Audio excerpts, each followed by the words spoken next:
Hello and welcome back to my channel. I have had a little break from YouTube, but I'm back. Explain later what I'm doing with the channel in the future. For now, I need to get on with some work. It's Wednesday morning in September. We've had a lovely summer, and now when I've decided to start filming, we have rain, lots of rain. I'm gonna make myself a cup of tea, go and do my daily checks, and then I can get off.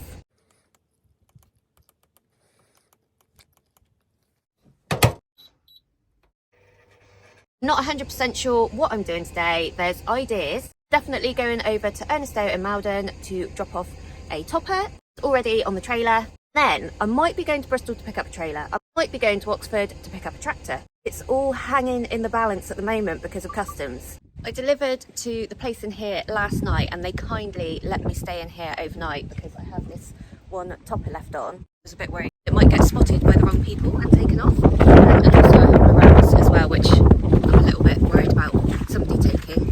I'm going to go around, do my daily checks, and then I can head off.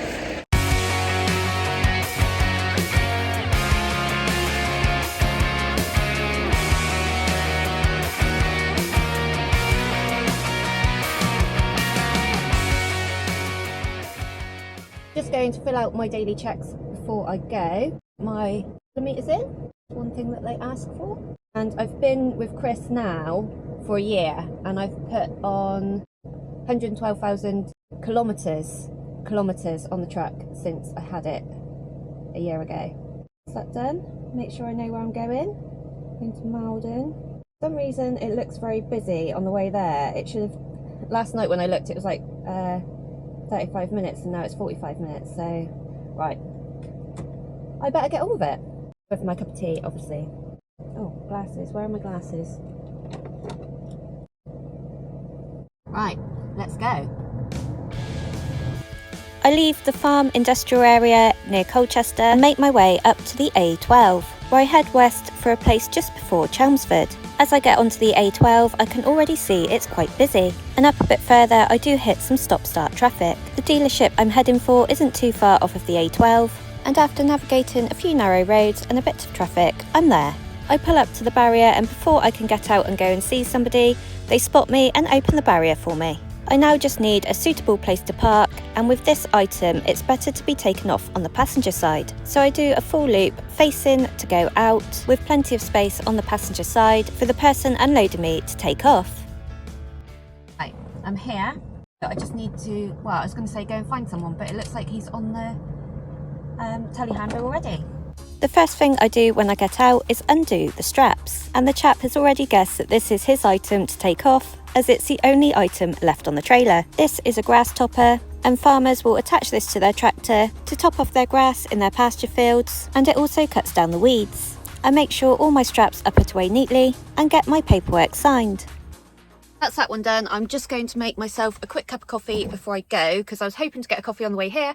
Then there was all that traffic, so I made my way straight here. I'm going to make myself a coffee, and I also need to send all the signed copies of the delivery notes back to my boss.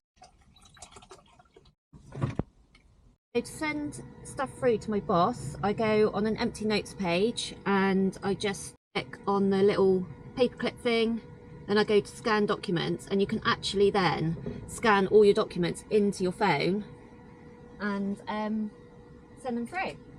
It's like taking a photo, but it's more quality for a document. Save. Once they're scanned in and saved, I will send them via WhatsApp to my boss. Put them to the plastic wallet, and they can go back with the trailer to my boss when I send the trailer back. Cup of coffee made, and I've just spoken to Chris quickly. He's still unsure about this whole customs thing. Unfortunately, sometimes people want their stuff delivered, but they don't sort the paperwork out quick enough or understand. Thing is, things change with VAT rules and stuff like that. So VAT hasn't been paid, so it needs to be paid before we can go and pick it up. Otherwise, Chris is liable for the VAT, which obviously he doesn't want to be liable for somebody else's VAT. The plan is to carry on and drive around the M25 and then pull off just before I get to the M40 so we can make a plan whether I'm going down to Bristol or going straight up to Oxford. At least this way I can make up some ground instead of just sat there waiting for a decision, especially when it comes down to the traffic on the M25.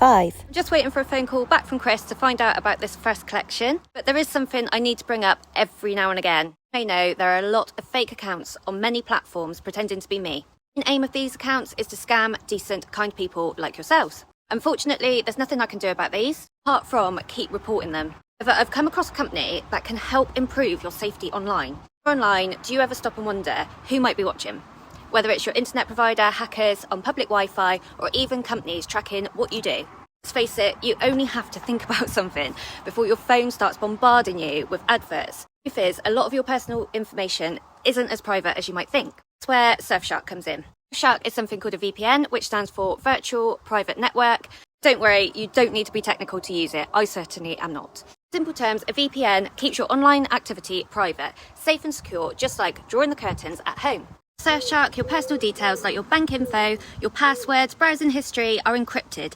That means that hackers or snoopers can't see what you're doing. It's a simple step that adds a huge layer of protection, especially when you're shopping, banking or emailing online. About all the times that you connect to Wi-Fi outside of the house. Cafes, hotels, airports, boats, especially when you're a trucker covering many miles a day and spending the night in different places. Public Wi-Fi is one of the easiest ways for criminals to steal your data. With Surfshark, you're safe. Acts like a secure tunnel so nobody else can peek in. Something I really like is that Surfshark lets you protect unlimited devices with just one account. You, your partner and your kids can all stay safe online at the same time. Surfshark offers tools like Surfshark Alert, which tells you if your email or credit card information has been leaked online, so you can take action right away. Using Surfshark, I've already had an alert that my password for my email has been compromised in a data leak, so I've changed it. If you want peace of mind when you're online, give Surfshark a try. It's easy to set up, and somebody not technically minded like myself can do it. It protects your whole family's devices. It also comes with a 30-day money-back guarantee, so there's no risk in trying it out. Put the link in the description, and if you use the code GEMMAW at checkout, get an additional 4-month Surfshark VPN for free. Stay safe and stay private with Surfshark. It looks like I'm not going to go and pick up this trailer, as the chap who's buying it is refusing to pay the VAT. However, the tractor is available to be collected, so I head up the M40 towards the dealership near Oxford. This is quite a big depot in here, and I have been in here a few times, and they're always very helpful in here. I head down to the bit where the lorries park to load and unload, and find myself a spot. Right, I'm here, so I'm going to go and find somebody. Well, find out what tractor it is, and find out what I need to actually do. Been in to see somebody. I'm just going to stay here, get my ramps out, and he's going to bring the tractor round in a minute. To get the ramps out, I need to unpin the sidebars and undo the ratchet strap that holds them onto the bar that they're sat on. They are quite heavy, so I slowly ease them out, as I don't want to get squashed fingers or toes. And then I can take them to the back of the trailer, where I position them ready for loading. I may have to adjust them once the tractor pulls round to line them up with the width of the tractor wheels. The second ramp is quite full of water, which makes it a little bit heavier to pull out, so I drain the water before getting it to the back. As I'm positioning the second ramp, the tractor has pulled round, so now I'm able to adjust the ramps in line with the tractor wheels. Once everything's in place, I can guide the tractor on.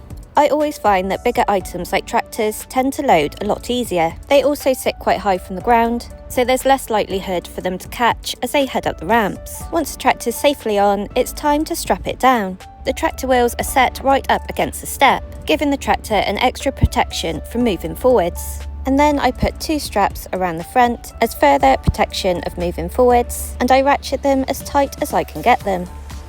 Once I'm happy with that, I go to the back and put 2 straps across the back, as this will prevent the tractor from moving backwards. I make sure they're in line, they're tight, and they're not going to move. And once again, I ratchet them down as tight as they will go. I will also recheck all of the ratchets that I've done previously to make sure they are super tight before I tidy up the tails of the straps. I can then roll up the ends of the straps nice and neatly and tuck them away, as I don't want them coming loose and flapping around whilst I'm driving along. It's also started to rain again at this point, so I do get a little bit soggy, but I've only got the ramps left to put away, and then I can get in the cab in the dry. I get a little bit of help with my second ramp, which I'm very glad of, especially considering the weather, and the ramps are away, strapped down, safe and secure, in no time, ready for my onward journey. I do a last check around the trailer and I also cover up part of the number plate. That's not bad. That's taken me 40 minutes altogether. That's including going in, finding someone, finding the tractor and everything like that. So yeah, not bad. He's given me some paperwork. I think Chris probably already has this paperwork. I'm still going to take a photo of it and send it over just in case. Because as far as I know, Chris has already done the paperwork side of things, because it had to be done in advance for this one, scan document. Well, that's that sorted for today. Actually, it's not been a massively interesting day. I thought it was going to be quite an interesting day with the trailer and then the tractor and then the spars, but I can't get the spars until tomorrow morning. Obviously, I can't get the trailer either. So Chris is ringing around trying to look for a car to load the trailer out with so we don't lose money, but we'll see. At the moment, I'm going to head up to Chesterfield, ready to load for the morning. Unfortunately, I've put myself in a position where I'm going to have to blindside out, but today it is my only sensible option, and there is plenty of space in here. I adjust my air to be on the safe side on the way out, and luckily somebody stops to let me out straight away. I get back onto the M40, heading north, before coming off at junction 10 and taking the A43 across to the M1.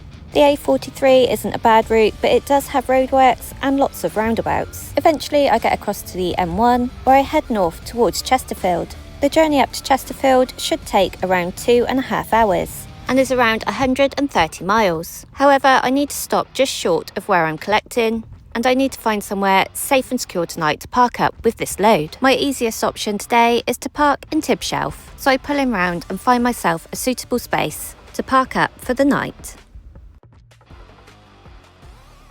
I feel like I'm kind of out of the way a bit here, so that's good. Put myself on brake and end country. Absolute neutral. Well, I think that's me parked up for the night, unfortunately. It's 3:30. On the way up, there was a possibility of getting a car from Mansfield. However, there's certain things that have to be sorted before a car can be picked up, like payments. If it's been there for a while, they charge like a storage fee. Think though, this particular vehicle, it's there because it's a non-runner.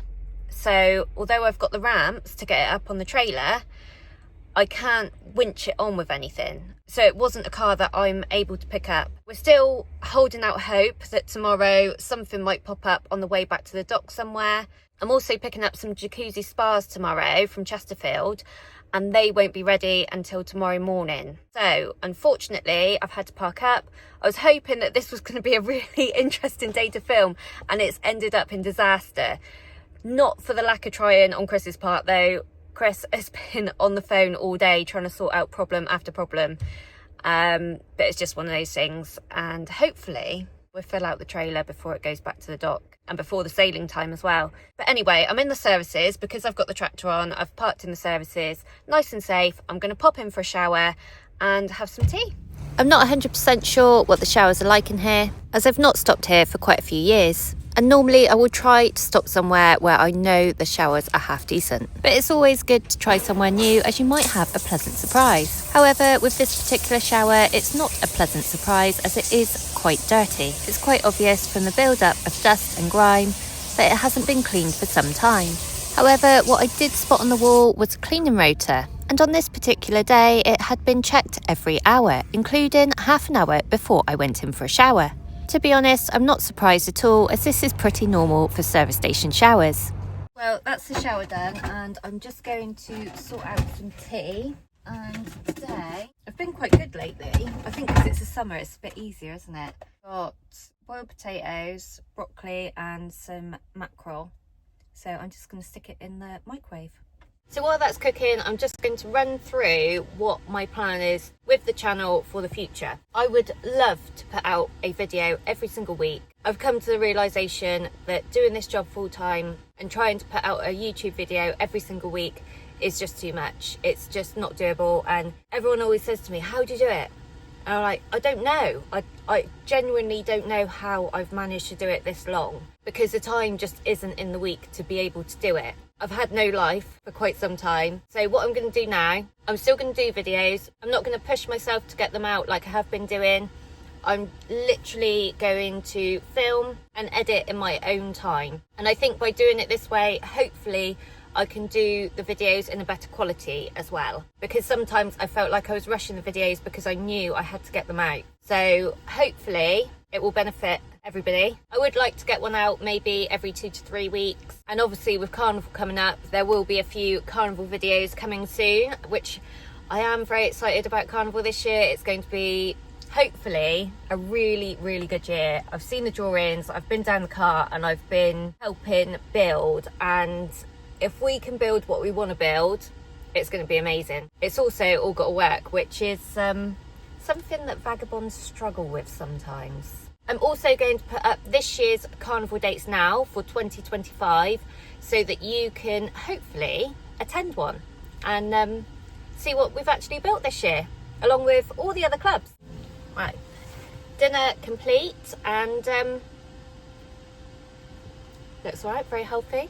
I've settled down for the night now. I'm about half an hour away from where I'm picking up tomorrow. I was hoping today was going to be a really interesting day, but as with most things in trucking, nothing ever goes to plan, and this just shows. But thank you for watching, and thank you for staying with me. I'll see you next time.